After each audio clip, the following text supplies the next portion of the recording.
a pipe is a pipe is a pipe, but you can have one that's nicer than another, right? And so really what I was referencing there is bowl hole. So the part that's in here to the carb on the side, the bowl hole needs to be smaller than the carb. If you've ever used a pipe that never seemed to clear, it always was chalk. You're like, it would never clear. It's because your bowl hole was bigger than your carb hole.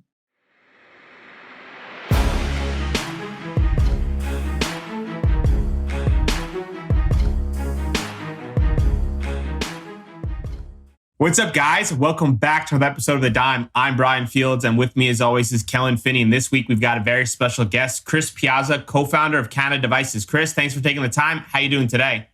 Oh, not too bad, Brian. Thanks for having me. Excited to dive in. Kellen, how are you doing? I'm doing really well. Looking forward to holding down the West Coast, and especially looking forward to chatting about the ancillary equipment needed to consume cannabis. How are you, Brian? I'm doing well. And just for the record state, Chris is an East Coaster. So the record is stated on that. So Chris, for our listeners that aren't familiar about you, can you share a little background about you and how you got into the cannabis space? No problem. So, I started out in 2008 as a glassblower. I actually learned the trade myself and, did a little bit of traveling around, living in my car, just living that free life, as a starving artist pretty much, and moved back to the East Coast, I guess, in Chicago, Midwest, East Coast, whatever. But I just got to throw it out there. So moved back to Chicago where my family was and got situated a little bit more, sort of planted some roots and started blowing glass with my business partner. He had a chain of head shops in the area. We had like a little school going. I got into the scientific glass world. So I did some work with the DOD and things like that.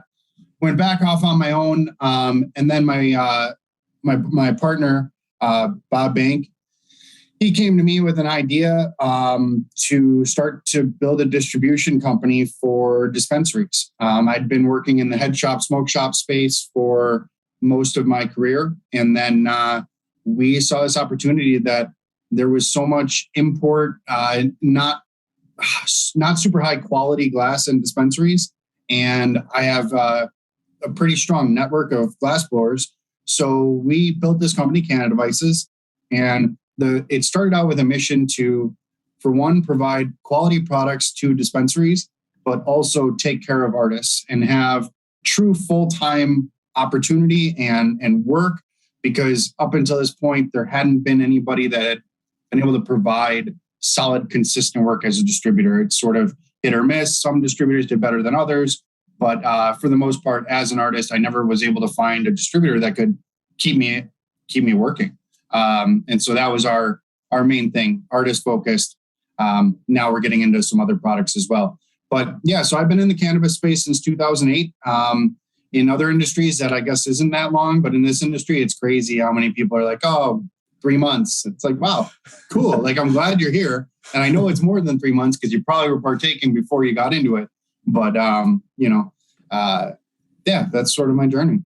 I'm fascinated by how you got into glass blowing. Was it something that you did as a child? You were interested in certain artistic qualities and it kind of led you down that path? Like, take us how one finds that journey. Well, so like I just said, a lot of people partake before they get into the industry. So I was like 14 and this kid came back from a fish show and it was, I don't know, trench coats mean something different today than they used to. This kid had a trench coat though, and he had a whole bunch of pipes and he just started showing all these things off. And I was like, what is this? So I bought a pipe and, we ditched first period and we went out in the woods and we were just smoking. And I remember it, I obviously, got it first. I passed around, they came back to me and like the light hit it. And I'm just looking at this. I'm getting tingles just thinking about it. I was like, there's like 4 of us sitting around. I saw this piece. It lit up in the sun. I was like, I looked around. I said, I'm going to fucking make these. Excuse me. I don't know if that's all right for this. Yeah, it's all right, cool. But I want to make these. This is what I want to do. Everybody's like, oh, yeah, whatever. Then, I was like 22 or so, 21 out in Colorado. And before Facebook, there were forums, and I found a glass forum.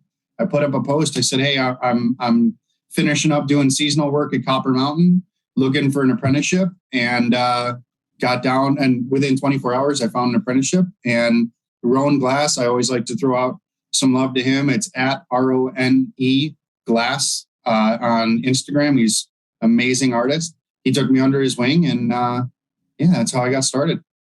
So, I mean, with glassblowing, there's a ton of different items that you can make, right?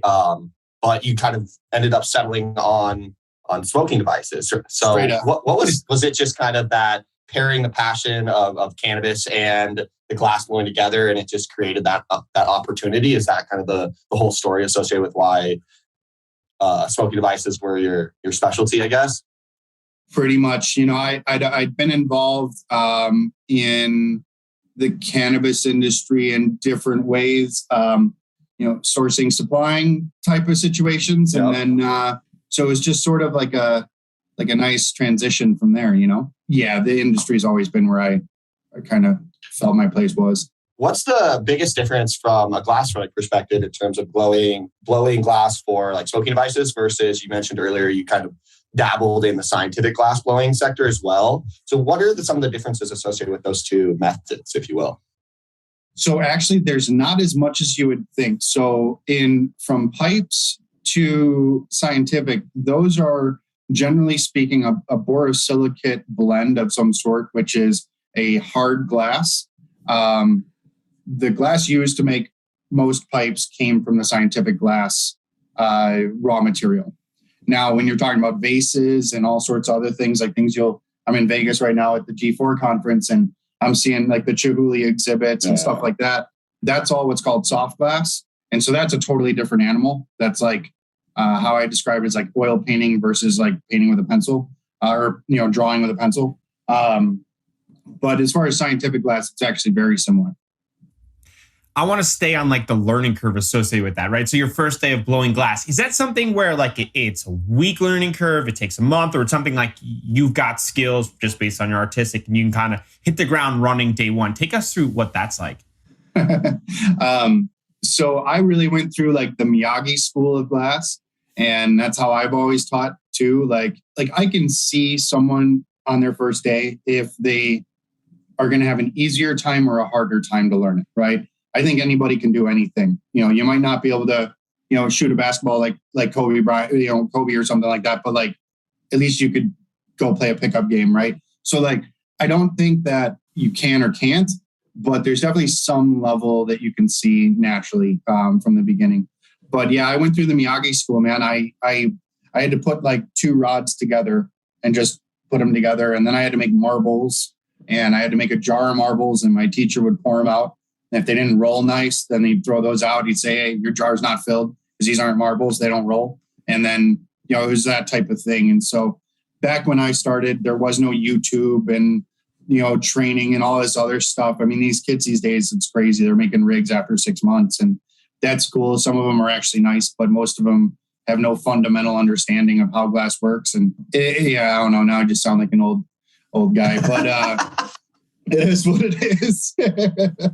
Yeah, I mean, most people haven't had their marbles rolled out and said, do it again, right? They're unfortunate of watching YouTube over and over again. So I'm sure the learning curve, while it probably is steep, but it's probably super helpful to have, like an established teacher, like you're saying. So is it easy when you're looking at glass now to tell the differences between one, let's say, that's high end versus low end? Is it like a noticeable for your eye? And can you kind of share some of those tricks that you even notice those things? I can try. I can definitely see, I can see an import piece from a mile away.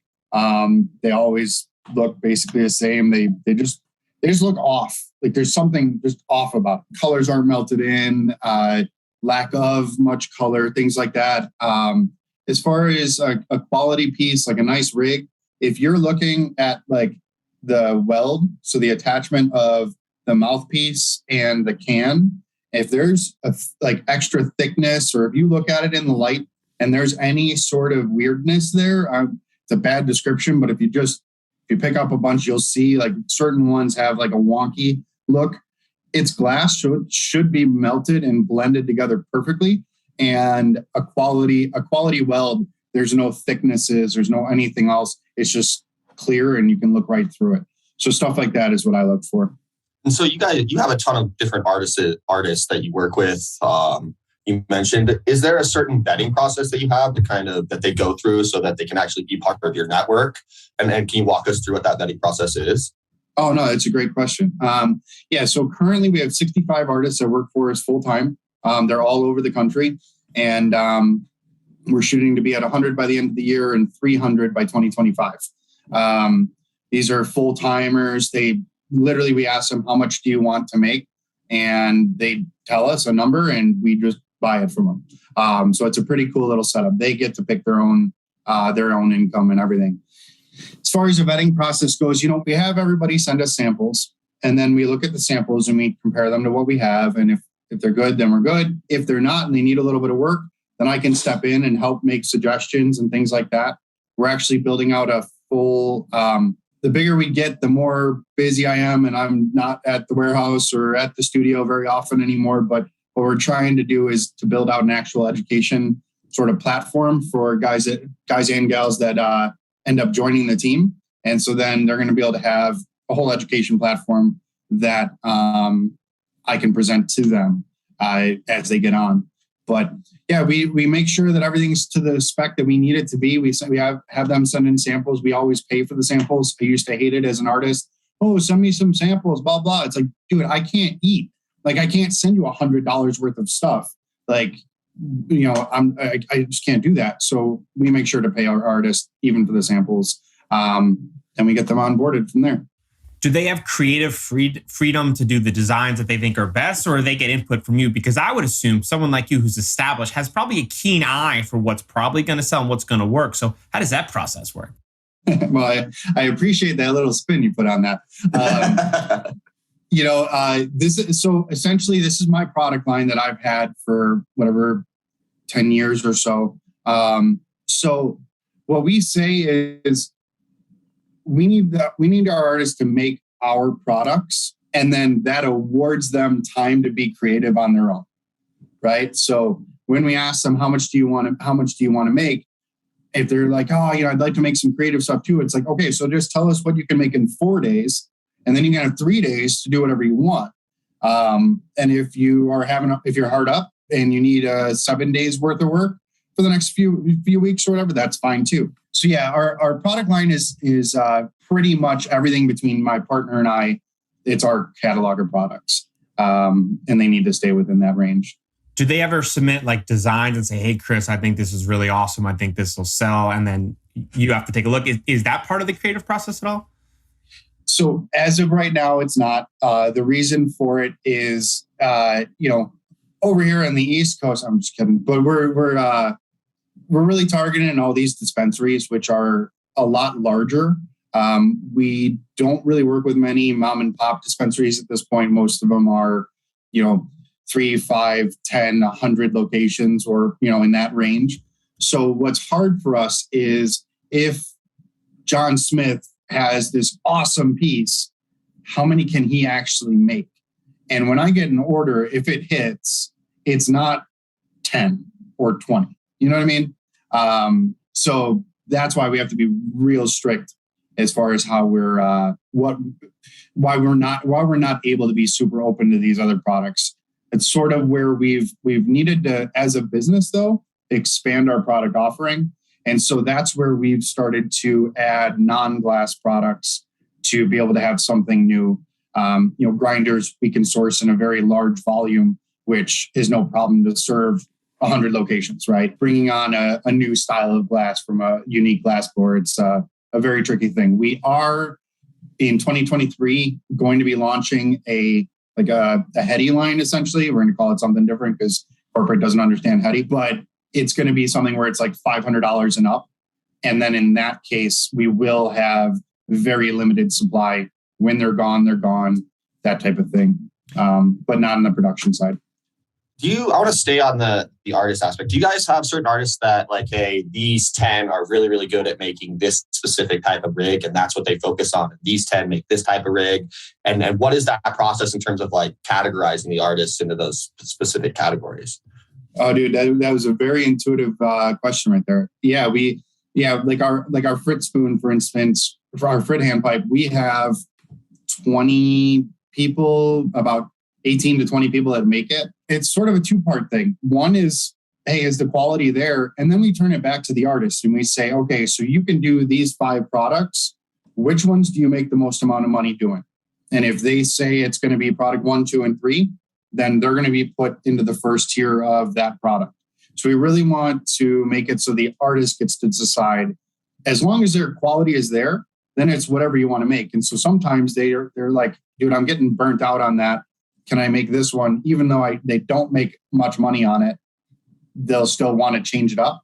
Totally cool. But mainly it's about the artist, and certain people have certain torches, which they're faster at making certain things like that. And so we really want to make sure it's tailored to them. How did you get in front of the big MSOs? And then what's that pitch like with the glass in order to kind of have them stock the dispensaries? Oh, man, it is. The game is definitely who you know. It's a good old boys network for sure.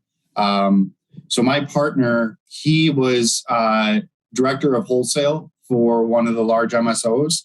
And so he was basically a legal weed dealer, wholesaling to other dispensaries.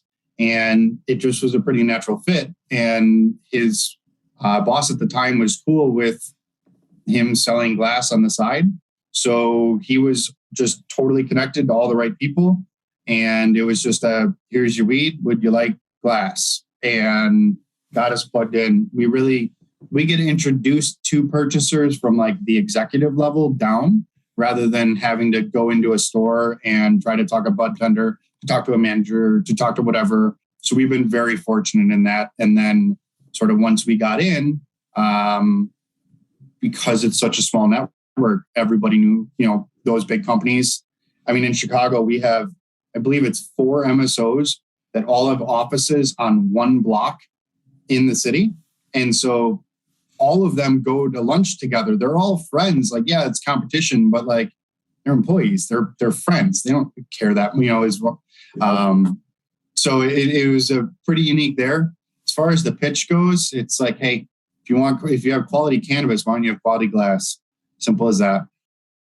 What when you're stocking those products, right? Is the dispensary or the budtender kind of influencing the purchasing manager? Like, how does the relationship between all the different dynamics, right? Because if the budtender is speaking to the customers, but the purchasing manager is kind of like one step removed, it's kind of an interesting dynamic of like each person likes something slightly different. So how does the conversation go from selecting the inventory to stock? We definitely look a lot more at price point than style. Just the corporate side, this is the big taboo thing to talk about when it comes to cannabis is the corporate cannabis. But a lot of times we're looking at price points, and then from price point we can then, okay, hey, the $15 price point's doing strong. Let's try another SKU in the $15 price point, that sort of thing. Budtenders are, yeah, like you said, they're the gateway. I'm here at the G4 conference is the Budtender Awards. I want to be here supporting them, and they're the most important piece of the whole puzzle, right? And purchasing managers, they are removed, but they do a lot of communication with their budtenders. And it's there's just a lot of communication. Is it a one size fits all kind of situation where, say, one MSO has dispensaries across the country, and they're just like, all right, every dispensary has this same SKU, or is it almost like customized based on like geographical region at all?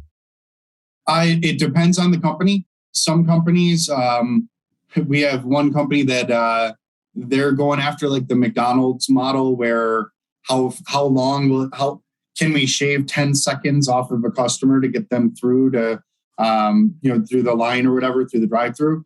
They're doing stuff that's similar to that. So they had 15 SKUs. Then they said, no, let's go down to 8, but double the volume. And so then their customers or patients aren't looking around at different pipes, right? Smart. So you have that, right, exactly. There's that going on. It's honestly, all of the above is the answer. Some places like to have the same thing everywhere. Some places like it based off of how the layout in the dispensary is.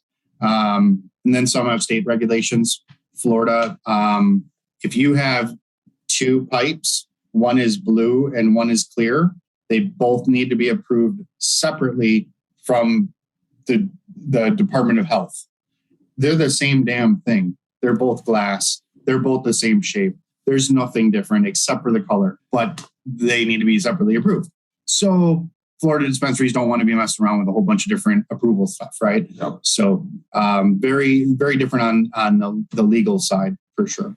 Is that on your team to know the differences in all those like rules and regs, or is it on the dispensary to help that? Because I can imagine with all the different states, you have all different challenges, which makes, your role a little harder in that spot. Yes. Both. Yeah, perfect. It's all across the board. We need to do our own internal so that we can choose to where we market and where we put our attention. We are very fortunate to be with these large MSOs where when Florida, about 6 months ago, it was actually September of last year, that's when they opened up allowing glass to be sold in dispensaries. And our partners told us on Friday, the news came out on Saturday, right? So a lot of it is relying on the big MSOs. I mean, they have legal teams that are, probably same amount as revenue of my company. They're like football teams long of players. Right, Oh yeah. The whole floor on a building. Yeah. What's the lead time from, let's say, inception idea to finished product for some of the products you have? We do our best to warehouse ahead of time. So we're trying to forecast manufacturing to have as close as just-in-time inventory for our customers as we can. It's definitely a tricky thing. There's certain products that are in such high demand and very tricky to make. So that creates bottlenecks for us. But we're at about a 3 to 5 day ship period for general orders. We also, I actually have one over there, but we also do like custom branded glass, so private label. And we can make like hitters, spoons, nectar straws, steamrollers, chillums, all with like the company's logo on them.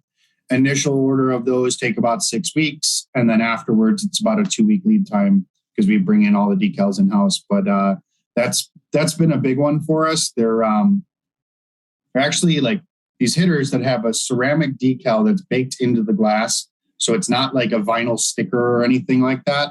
And they're durable, they're safe, because even with a lighter, the ceramic doesn't melt. I mean, the lighter's not that hot. So it's a great promotional item.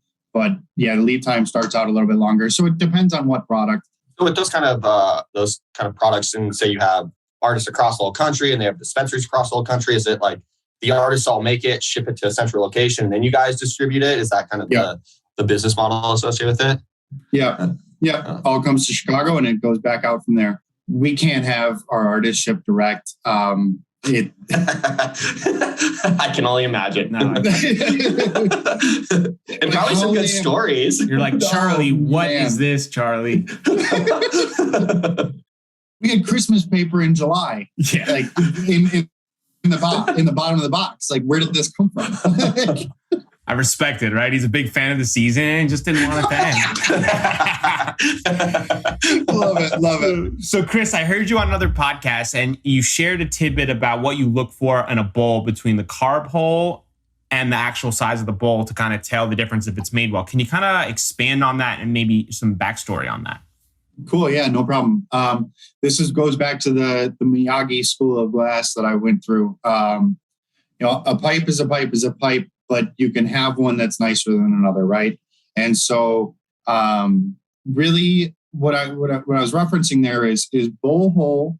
So the part that's in here to the carb on the side, the bowl hole needs to be smaller than the carb. If you've ever used a pipe that never seemed to clear, it always was chalk. You're like, it would never clear. It's because your bowl hole was bigger than your carb hole. And if you think about the logic, it just makes sense. That means that the point of least resistance is coming through the bowl. So more air is traveling through there. Where there's a burnt plant that's continuing to, continuing to burn, you need that carb hole to be bigger so that it brings in the fresh air and then clears it out.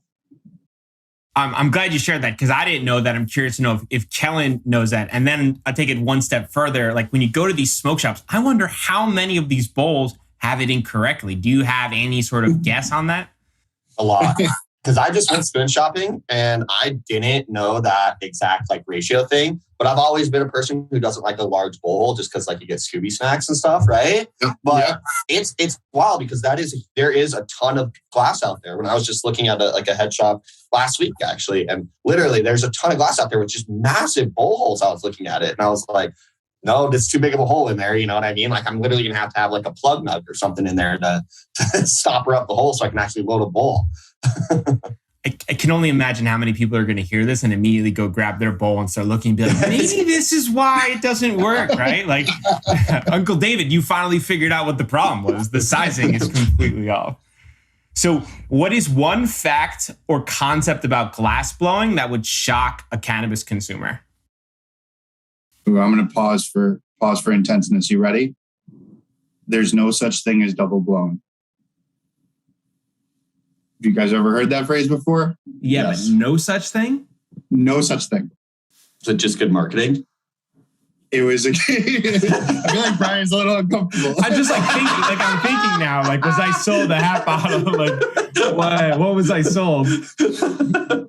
So there was as the story goes, it was some head shop out in California that just started saying this stuff, double blown, triple blown, quadruple blown, blah, blah, blah, all this stuff. So when you start with a pipe, you start with raw material. The thickness of the raw material gauges how thick the pipe's going to be later on.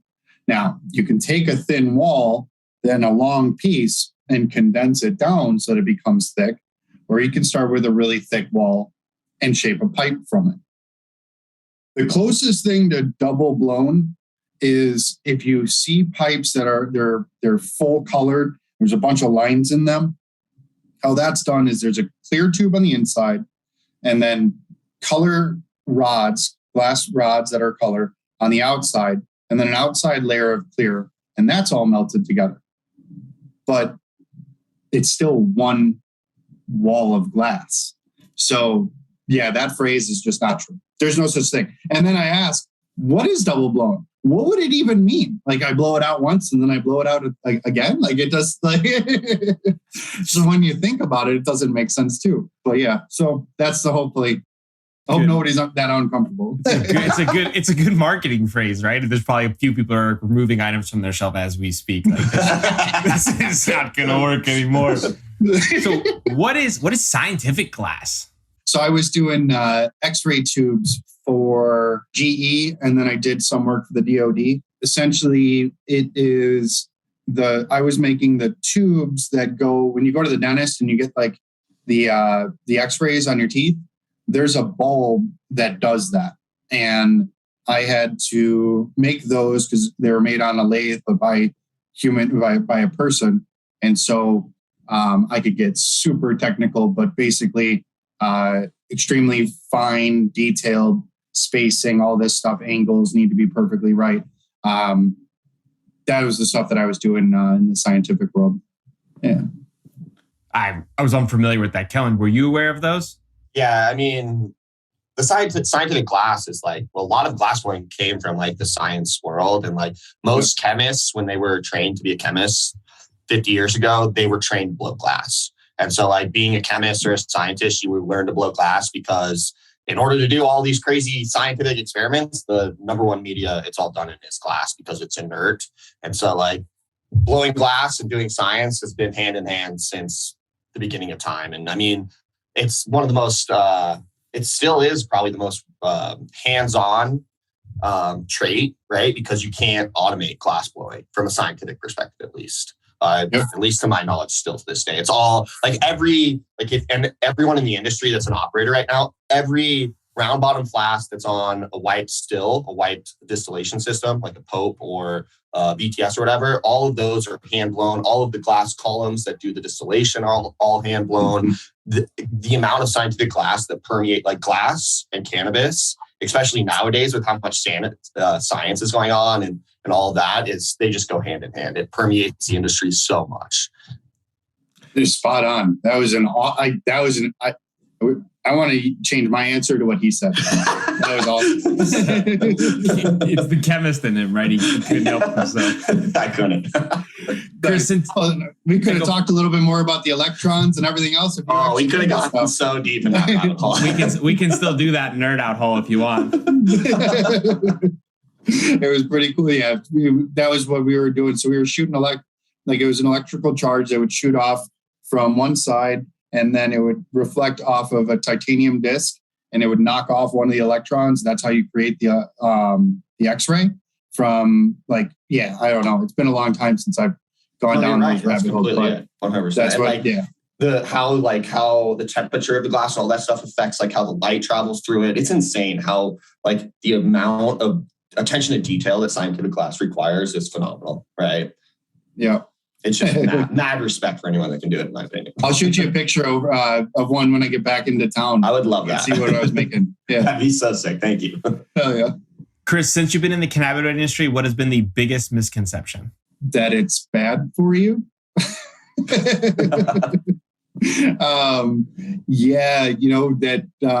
think that's, I don't know what else to say. That would be the one that my dad, he's 76, and for the longest time he was so against it. But when I start to hear him change his mind, that's pretty cool, I don't know, just think a lot about that. Yeah, it's really well said. Before we do predictions, we ask all of our guests if you could sum up your experience in a main takeaway or lesson learned to pass on to the next generation, what would it be? If you have a good idea, sometimes timing is more important than the idea, so don't let it go. Nice. We haven't had that one. That's a really good one. Yeah. All right, prediction time. Chris, okay. It's 2030. What percentage of cannabis flower consumers will own a glass piece? 75. Kellen? 100. I just think that consuming cannabis goes hand in hand with owning glass, and they may not use the glass every day. They might prefer vaporizing it or using a volcano or something like that. But they'll definitely own a glass piece. It just is part of cannabis consumption, in my opinion. So Ryan, what do you think? Go ahead. Kellen, can you send us your resume by chance? You got it. I don't know if I'd say 100, right? Of course, 100 is never the one I would take, but I was going to say probably 4 out of 5, right? I think around 80% of people will have that. I think it's just a cleaner experience. Plus, it's fast. But I think that there's some people who consume flower who enjoy the process of just the rolling experience. And I think you're never going to take that away from them, but I think they might have a glass piece of the same aspect for those times when they don't want to roll it. So I think for sure, as we continue to progress forward and becomes, a way more traditional mechanism, I think it'll become very popular. One more question. This is, I don't know why we didn't ask this sooner. I've always been curious about the ball jar manufacturing method. How complex is it? Is it really that crazy that they're what makes ball jars? Because ball jars, everyone in the whole industry uses ball jars. They started an aerospace company because of their glass manufacturing capabilities. Is there something special about that in terms of how they manufacture their jars? Honestly, I wish I could give you more. That's one that I don't know a ton about. So I like to speak on things that I know. I don't like but I'll look into it. Yeah, no, because ball jars and curd jars, there's only those two brands. And I cannot even imagine how much money ball makes from the industry. Just, you know what I mean? Everyone uses ball jars. I would say I said I wouldn't speak on it, but I would assume that it had something to do more about the sealing side than it had to do about the glass itself. Yeah, the other thing that's really cool is every single jar is within 2 or 3 grams of each other when you tear them. So it's a very accurate manufacturing process that they have dialed down for sure. Nice. Yeah. All right, that was my last question. Awesome. That's something that never kind of popped in my head. So I'm glad you got a chance to share that. Thank you. So Chris, for our listeners, they want to get in touch. They want to learn more. Where can they find you and your products? So Cannadevices.com, Cannadevices. That's the best place. There's a little contact form if there's any questions or any of that. Instagram, Cannadevices. And then I'm on LinkedIn, Chris Piazza. I believe it's Chris Piazza IL. Just changed my profile picture. So I'll actually look like this a little bit more. Nice short hair. Old one was like a long, all of it. But LinkedIn is a good place for it. And that's about it. Cool. We'll link it all up in the show notes. Thanks for taking the time, Chris. Awesome. Well, thank you guys for the opportunity. Absolutely.